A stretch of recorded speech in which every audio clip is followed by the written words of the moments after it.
Hello everyone. Daily current affair series में आप सभी का स्वागत है। दोस्तों, आज हम 3 जुलाई के करंट अफेयर को पढ़ेंगे। यदि आप किसी भी एग्जाम की तैयारी कर रहे हैं तो ये वीडियो लास्ट तक जरूर देखिएगा, आपके लिए हेल्पफुल होगी।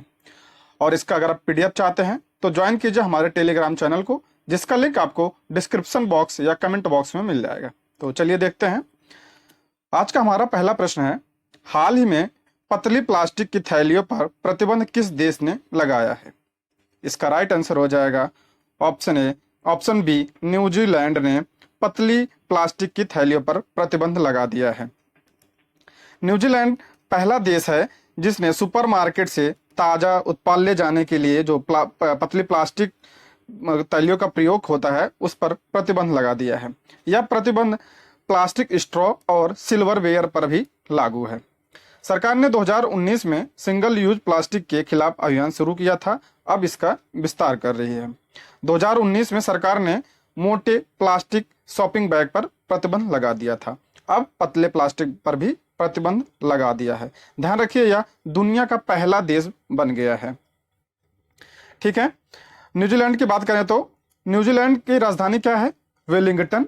और यह कहाँ स्थित है? यह दक्षिण पश्चिमी प्रशांत महासागर में यह स्थित है। यह एक द्वीपीय देश है। इस यहाँ प्रधानमंत्री कौन है? क्रिस हिपकिंस यहाँ के वर्तमान में प्रधानमंत्री हैं। और न्यूजीलैंड सरकार ने धूम्रपान पर प्रतिबंध लगाने के लिए दुनिया का पहला तंबाकू कानून पारित किया है। यह अभी हाल ही के कुछ परीक्षाओं में पूछा गया है, ये बहुत ही इंपॉर्टेंट है। अगर पूछा जाए दुनिया का पहला तंबाकू कानून कौन सा देश पारित किया है, तो राइट आंसर हो जाएगा न्यूजीलैंड सरकार ने। भारत और न्यूजीलैंड के मध्य वाइड शिपिंग इंफॉर्मेशन समझौता हुआ है। यह समझौता क्यों जरूरी है? क्योंकि इस एग्रीमेंट की सहायता से कोई भी देश अपनी समुद्री सुरक्षा को मजबूत कर सकता है, क्योंकि इसके अंतर्गत किसी भी समुद्री जहाज के उसके तट पर आने से पहले उसकी पूरी जानकारी उस देश की नौसेना के पास रहती है। यह एग्रीमेंट भारत और अमेरिका के बीच भी हो चुका है। ठीक है, अगला प्रश्न है, हाल ही में लुसाने डायमंड लीग 2023 का खिताब किसने जीता है? इसका राइट आंसर हो जाएगा ऑप्शन ए, नीरज चोपड़ा ने लुसाने डायमंड लीग 2023 जीता है।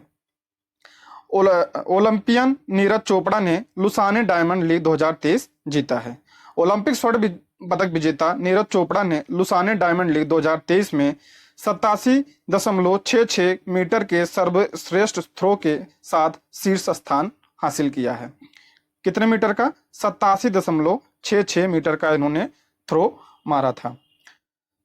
नीरज चोपड़ा ने अगस्त 2022 में लुसाने लीग जीतकर अपनी पहली डायमंड लीग ट्रॉफी जीती थी और यह अब दूसरी बार यह ट्रॉफी जीत रहे हैं।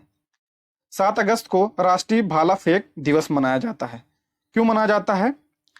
क्योंकि इसी दिन ओलंपिक 2020 में नीरज चोपड़ा ने एथलीट में पहला स्वर्ण पदक जीता था, इसलिए इस दिन को राष्ट्रीय भाला फेंक दिवस के रूप में मनाया जाता है। अगला प्रश्न है, भारत का सबसे बड़ा निजी रेल कोच फैक्ट्री का उद्घाटन कहाँ किया गया? इसका राइट आंसर हो जाएगा तेलंगाना में भारत का सबसे बड़ा निजी रेल कोच फैक्ट्री का उद्घाटन किया गया। 22 जून को मुख्यमंत्री के चंद्रशेखर राव ने रेल कोच की फैक्ट्री का उद्घाटन किया है। तेलंगाना के मुख्यमंत्री कौन है? के चंद्रशेखर राव। इसकी स्थापना हैदराबाद की मेधा सर्वो ड्राइव प्राइवेट लिमिटेड ने स्विस रेलवे रोलिंग स्टॉक निर्माता स्टैडलर रेल के साथ या मिलकर इसकी स्थापना की है। 805 करोड़ रुपए से अधिक के निवेश के साथ कारखाने का पहला चरण 100 एकड़ में स्थापित किया गया है और इसकी वार्षिक क्षमता कितनी है? 500 कोच और 50 लोकोमोटिव इंजन इसकी क्षमता है। ठीक है, बात करें तेलंगाना की, तो तेलंगाना की स्थापना कब हुई थी? 2 जून 2014 को इसकी स्थापना हुई थी। आंध्र प्रदेश से अलग होकर यह भारत का 28वां राज्य बना था। ठीक है, इसकी राजधानी क्या है? हैदराबाद इसकी राजधानी है। वर्तमान में राज्यपाल कौन है? तमिल साई सौंदरराजन वर्तमान में राज्यपाल हैं और मुख्यमंत्री कौन है? के चंद्रशेखर राव। बात करें लोकसभा सीट की, तो 17 लोकसभा सीट है और राज्यसभा सीट कितनी है? तो 7 राज्यसभा सीटें हैं। विधानसभा सीटें कितनी हैं? 119 और विधान परिषद सीटें कितनी हैं? 40 सीटें विधान परिषद हैं। ध्यान, इतनी बात आप तेलंगाना के बारे में ध्यान रखिएगा। नेक्स्ट है, मेगा हवाई अभ्यास तरंग शक्ति की मेजबानी करने की योजना कौन सा देश बना रहा है? इसका राइट आंसर हो जाएगा भारत तरंग शक्ति की मेजबानी का योजना बना रहा है। 2023 में भारतीय वायुसेना एक मेगा अभ्यास की मेजबानी करने के लिए तैयारी कर रही है, जिसमें 12 वायुसेनाओं की एक साथ आने की उम्मीद है। कितनी? 12। यह अभ्यास देश में आयोजित होने वाले सबसे बड़ा बहुराष्ट्रीय हवाई अभ्यास होगा। यह सबसे बड़ा बहुराष्ट्रीय हवाई अभ्यास होगा। और यह इसका आयोजन कब किया जाने वाला है? अक्टूबर और नवंबर में से आयोजित होने की संभावना है। बात करें वायुसेना की, वायुसेना की स्थापना कब हुई थी? 8 अक्टूबर 1932 में इसकी स्थापना हुई थी और 8 अक्टूबर को ही वायुसेना दिवस मनाया जाता है। और कुछ प्रमुख युद्ध अभ्यास के बारे में देख लेते हैं। टाइगर ट्रंप युद्ध अभ्यास किसके बीच होता है? भारत और अमेरिका के बीच। यह बहुत इंपॉर्टेंट है। और सूर्य किरण भारत और नेपाल के बीच। गरुड़ अभ्यास भारत और फ्रांस के बीच। इंद्रधनुष युद्ध अभ्यास भारत और ब्रिटेन के बीच होता है। और संप्रीति अभ्यास भारत और बांग्लादेश के बीच। इंद्र युद्ध अभ्यास भारत और रूस के बीच इंद्र अभ्यास होता है। और धर्म गार्जन किसके बीच होता है? भारत और जापान के बीच धर्म गार्जन युद्ध अभ्यास होता है। नेक्स्ट है, हाल ही में एडीबी ने नीतिगत सुधारों के लिए किस देश को 50 मिलियन अमेरिकी डॉलर देने की मंजूरी प्रदान की है? इसका राइट आंसर हो जाएगा ऑप्शन बी, नेपाल को। नेपाल को एडीबी अर्थात एशियन डेवलप बैंक ने नीतिगत सुधारों के लिए नेपाल को 50 मिलियन अमेरिकी डॉलर देने की मंजूरी प्रदान की है।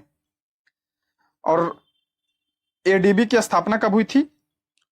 19 दिसंबर 1966 को एशियाई विकास बैंक की स्थापना हुई थी। और इसका हेडक्वार्टर कहाँ है? फिलीपींस में इसका हेडक्वार्टर है। बात करें नेपाल की, तो नेपाल की राजधानी क्या है? काठमांडू नेपाल की राजधानी है। और वर्तमान में वहां के प्रधानमंत्री कौन है? पुष्प कमल दहल वहां के प्रधानमंत्री हैं। और मुद्रा क्या कौन सी है वहां?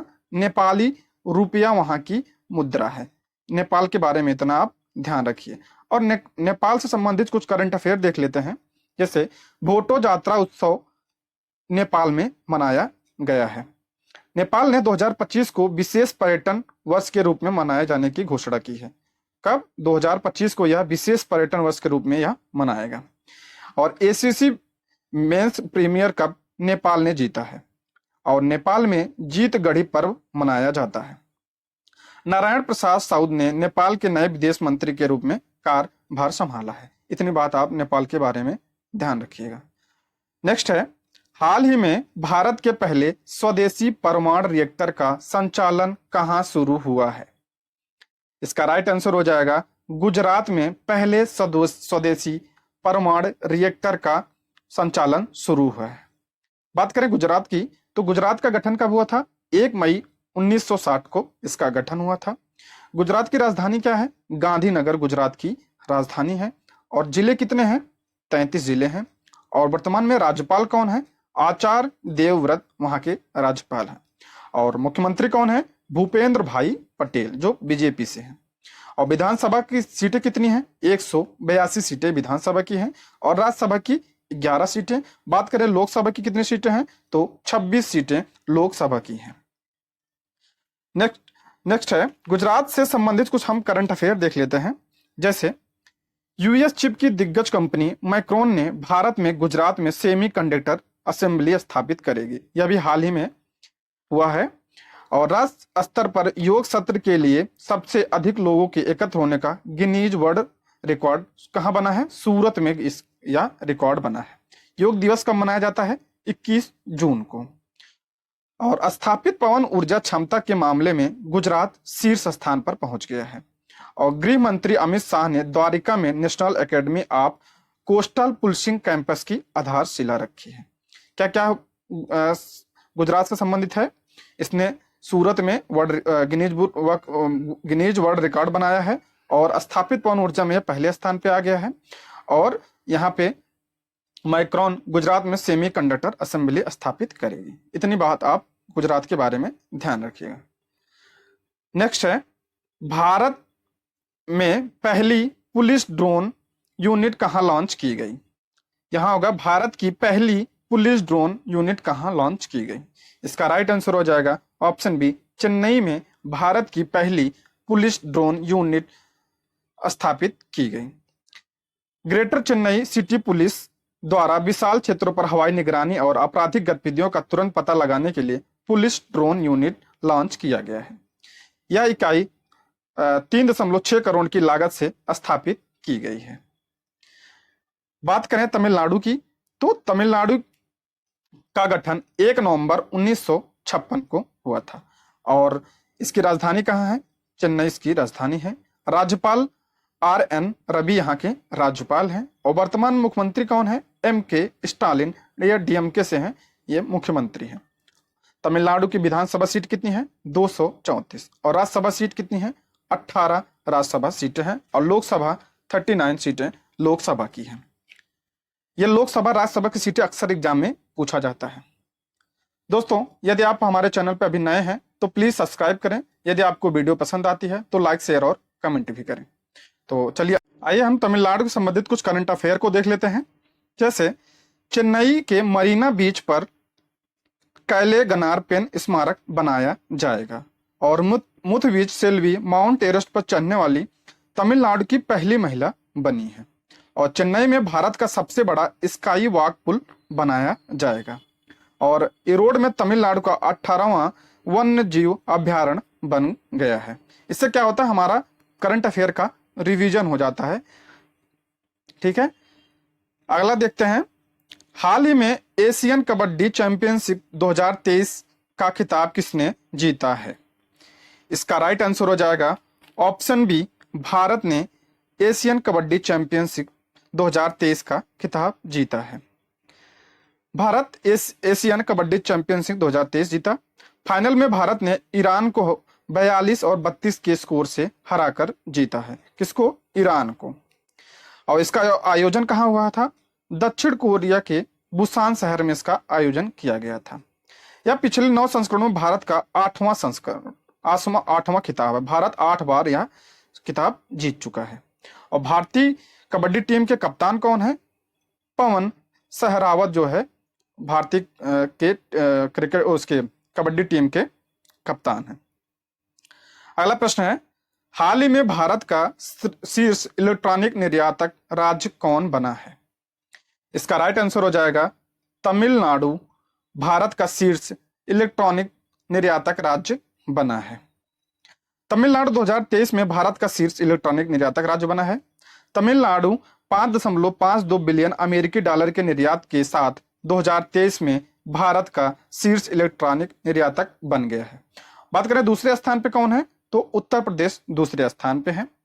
2021-22 में कर्नाटक 3.8 बिलियन, उत्तर प्रदेश 3.77 बिलियन और महाराष्ट्र 42.08 बिलियन इलेक्ट्रॉनिक का शीर्ष 30 निर्यातक, शीर्ष 3 जो है निर्यातक राज्य थे। कौन कौन से? कर्नाटक, उत्तर प्रदेश और महाराष्ट्र। अगला प्रश्न है, भारतीय क्रिकेट टीम का नया मुख्य जर्सी प्रायोजक किसे नियुक्त किया गया है? इसका राइट आंसर हो जाएगा ड्रीम 11 को भारतीय क्रिकेट टीम का मुख्य जर्सी प्रायोजक नियुक्त किया गया है। ड्रीम 11 ने भारतीय क्रिकेट टीम के लिए मुख्य जर्सी प्रायोजक के रूप में पदभार संभाला है। यह कब तक? मार्च 2026 तक यह प्रायोजक रहेगा। और ये ड्रीम 11 यह एक फैंटेसी गेम है, ये बायजू की जगह ली है। पहले बायजू इसका प्रायोजक था, 2019 में बायजू इसका प्रायोजक बना था। यह कथित तौर पर 358 करोड़ के आधार मूल्य पर यह हासिल किया गया। और बात करें ड्रीम 11 की, तो इसकी स्थापना 2008 में हुई थी और इसका मुख्यालय कहाँ है? मुंबई में। और संस्थापक कौन थे? हर्ष जैन और भाविता सेठ जो है ड्रीम 11 के संस्थापक थे। ये रहे आज के प्रश्न। Thank you for watching.